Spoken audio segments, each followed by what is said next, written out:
Mais ça ne va pas du tout là. Il n'y a pas si longtemps, je pensais que j'étais la personne la plus heureuse du monde, mais après, j'ai vraiment eu des problèmes. Je ne sais même plus en qui je peux croire aujourd'hui. Salut tout le monde, je m'appelle April, j'ai 14 ans et j'ai vraiment perdu confiance dans les gens. Sauf que c'est à cause d'une erreur que j'ai faite. Avec mes parents, on se dispute souvent parce qu'on a du mal à se comprendre. Ils contrôlaient absolument tout ce que je faisais.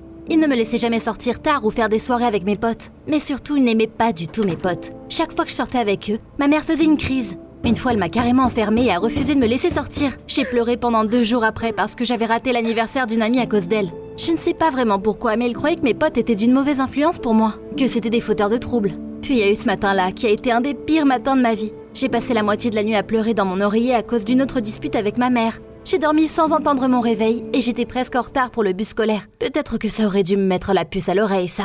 Dès que je suis montée dans le bus scolaire, mes yeux se sont fermés. Je me souviens même pas m'être endormie. Je me suis réveillée dans un film d'horreur. Enfin, je me suis réveillée dans un garage, mais j'ai eu assez peur avant de m'en rendre compte. Cependant, même après avoir compris où j'étais, je ne me sentais pas mieux en fait. J'étais partie pour aller en cours et au final, je me retrouve dans un bus verrouillé, toute seule et dans le noir. Heureusement que j'avais une lampe de poche sur ma montre. Au moins, je ne me suis pas cassé le nez en appuyant sur tous les boutons du panneau du bus pour sortir. Après être sortie, j'ai complètement craqué, parce que je ne reconnaissais rien autour de moi. J'étais dans une rue bizarre, devant une maison bizarre. Je savais pas où j'étais, ni ce que je faisais ici. Une femme âgée est sortie de la maison et m'a expliqué ce qui s'était passé. Apparemment, le chauffeur du bus ne m'avait pas du tout vu.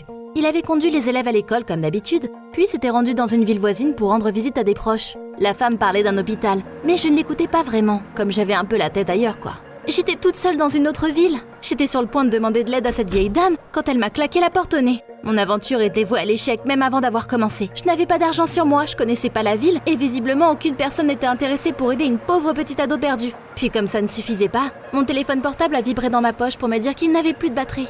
Je pouvais même pas imaginer ce que mes parents feraient si je ne rentrais pas de l'école à l'heure. J'avais tellement froid et faim. Je voulais juste rentrer à la maison. J'avais aussi très peur parce que je n'avais aucune idée de ce que j'étais censée faire. Du coup, je me suis juste cachée dans un arrêt de bus, sous un réverbère et j'ai commencé à pleurer. Mais apparemment, les miracles existent.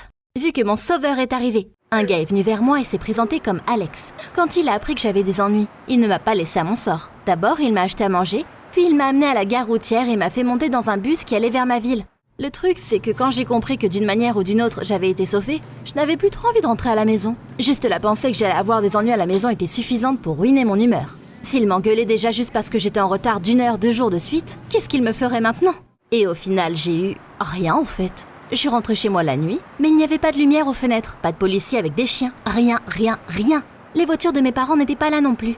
Et à en juger les poubelles vides, ils n'étaient pas rentrés à la maison depuis tôt le matin. Je suis donc rentrée tranquillement dans la maison et je suis partie me coucher. Au matin, j'ai vite compris que personne n'avait vraiment remarqué ma disparition. Mes parents avaient eu des problèmes au travail, donc ils avaient des choses plus importantes que moi à s'inquiéter. Ils n'ont donc rien su de ma petite aventure. Mais j'avais vraiment besoin d'en parler à quelqu'un. Donc j'ai pensé, pourquoi ne pas le dire à mes potes? Bien sûr, ce serait notre grand secret. Je les ai invités à aller marcher un coup. Et tout le monde a kiffé mon histoire. Mes potes ont décidé que mon aventure était vraiment stylée. Après tout, j'avais traîné dans une ville que je ne connaissais pas. Je suis revenue, je n'avais pas été engueulée et j'ai même rencontré un gars sympa. Le tout, complètement seul. Bon, tu l'auras compris, je n'ai pas raconté la partie où je m'étais effondrée en larmes. De leur point de vue, mon cauchemar ressemblait vraiment à une grande aventure que tout le monde voudrait vivre. J'avais survécu toute seule, n'est-ce pas? C'est vrai ça. Je suis rentrée toute seule, n'est-ce pas? C'est vrai ça aussi. Quant aux détails, pas important. En plus, Alex, le gars qui m'avait aidé, m'a renvoyé un texto. Le gars qui m'envoie un texto en premier, quoi. Génial. Il m'a demandé comment j'allais, puis m'a suggéré à continuer à parler par message. C'est comme ça que mon histoire est brusquement passée d'un cauchemar à un beau roman. On est donc restés en contact. Au début, c'était quelques SMS par jour, mais une semaine plus tard, je ne posais littéralement jamais mon téléphone. En fait, Alex était vraiment un gars incroyablement gentil. Puis il était tellement cool, intéressant et drôle. Il m'a raconté des trucs qu'il avait vécu. Il me faisait des compliments, m'envoyait un message le matin, me disait bonne nuit et ça tous les jours. Et en bonus, il n'arrêtait pas de me répéter à quel point il était triste qu'on soit loin l'un de l'autre. Que ses proches se sont rendus compte qu'il s'était toujours soucié davantage des autres que de lui-même. J'ai vite compris qu'il me plaisait, et pas qu'en tant qu'ami. Et que j'aimerais vraiment être avec lui, ou du moins le revoir quoi. En plus, j'avais montré les messages à mes potes, et elles me disaient qu'il en aurait vite marre, qu'il se trouverait une autre fille plus proche de lui. Mais qu'est-ce que je pouvais faire moi? Envoyer plus de textos? J'ai donc pris une décision. Si la distance était le problème, alors pourquoi ne pas venir à lui après tout? Je l'avais déjà fait une fois, et ça avait été fun. Enfin, un peu, une fois que la peur était passée. Mais maintenant, je savais exactement où vers qui j'allais, et j'étais sûre à 100% qu'il m'attendrait. j'ai décidé de bien me préparer. J'ai pris de l'argent que j'avais mis de côté, je me suis bien habillée et maquillée, et j'ai même réussi à convaincre le chauffeur du bus scolaire de m'emmener avec lui. Je lui ai dit que j'avais vraiment besoin d'aller en ville pour rendre visite à mes proches. Je me suis moi-même donné une médaille dans ma tête pour mes talents d'actrice. Parce que mes parents n'ont rien remarqué, une fois de plus. Tout s'est bien passé. Alex m'a retrouvée à l'arrêt de bus, puis on est parti se promener. J'étais tellement heureuse de le revoir. Dans la vraie vie, il était encore plus beau que dans mes souvenirs, et tellement mignon. C'était le plus beau rencard de ma vie. On s'est promené dans la ville en se tenant la main, en parlant et en riant. Puis on est allé dans un café cosy et on a continué le rendez-vous dans une atmosphère plus romantique. J'étais persuadée qu'il m'embrasserait et j'avais vraiment hâte parce que ça serait mon premier baiser.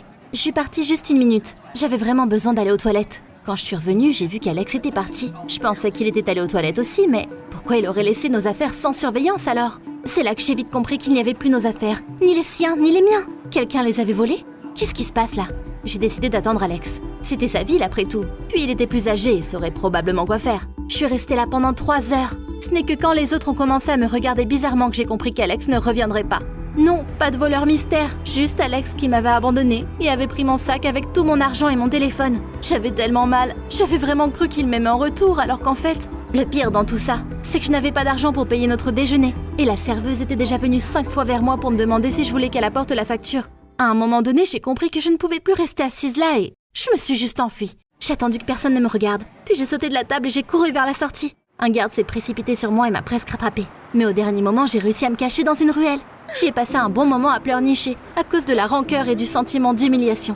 Je n'avais plus d'argent ni de téléphone, puis là, franchement, je ne m'attendais plus au miracle. J'avais eu ma dose. Je voulais juste rentrer à la maison. Comme la dernière fois, les passants ne me prêtaient pas du tout attention. Du coup, c'est moi qui suis allée vers les gens pour leur demander si je pouvais emprunter leur téléphone pour appeler mes potes, pour qu'on vienne m'aider. Mais tout le monde, absolument tout le monde, accélérait le pas dès que je m'approchais d'eux, ou alors ils m'insultaient carrément.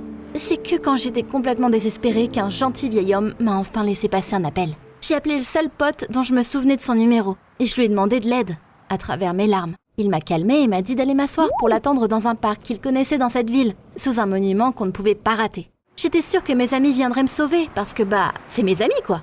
Et visiblement je les avais bien surestimés aussi. Du coup, j'allais devoir passer la nuit toute seule, dans un parc que je ne connaissais pas, dans une ville que je ne connaissais pas non plus. J'étais vraiment au bout de ma vie.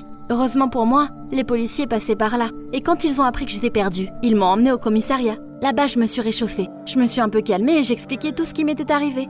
Je leur ai même montré une photo d'Alex, juste au cas où. C'est là qu'ils m'ont tout expliqué. Le mec ne s'appelait même pas vraiment Alex. Il avait bien plus de 16 ans. C'était un criminel bien connu, qui faisait souvent des trucs comme ça. Il gagnait la confiance des gens, puis volait leurs affaires et leur argent. La police n'était pas surprise que j'avais été prise pour cible à cause de mon jeune âge.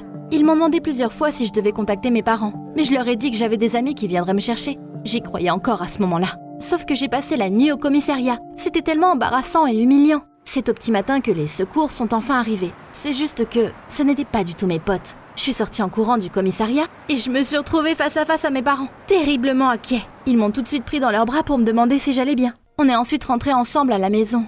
Et là, entre les larmes et les câlins, mes parents m'ont expliqué qu'ils étaient rentrés à la maison et qu'ils avaient vu que je n'étais plus là. Ils avaient appelé mes amis, puis ils ont passé toute la nuit à me chercher et, par miracle, avaient trouvé le chauffeur de bus qui avait reconnu m'avoir emmenée dans cette ville. Et puis, ils avaient passé un long moment à appeler tous les commissariats de cette ville jusqu'à ce qu'ils me retrouvent enfin. J'étais tellement heureuse d'être à la maison, je n'ai même plus pensé à mes potes. Pourquoi personne n'était venu? Ou au moins dit à mes parents où j'étais partie. C'est là que mon cœur s'est vraiment brisé. Aucun d'entre eux n'a même essayé de me sauver, pendant que j'étais assise dans ce parc-là. Puis au poste de police, en croyant que mes potes viendraient m'aider, ils n'ont rien fait au final. L'ami que j'avais appelé avait juste raccroché mon appel, puis il était parti se coucher, et les autres avaient décidé que mes problèmes n'étaient pas les leurs. Et je devais les régler moi-même. Voilà comment un bad trip m'a complètement brisée. Maintenant, je ne crois plus à l'amitié et à l'amour, parce que visiblement, ça n'existe pas vraiment. Mais au moins, j'ai compris que j'ai des parents merveilleux, qui viendront toujours m'aider quand j'en aurai besoin. On s'est réconciliés, je leur ai demandé pardon et maintenant, j'écoute ce qu'ils me disent. Après tout, ils comprennent clairement bien mieux les gens que moi.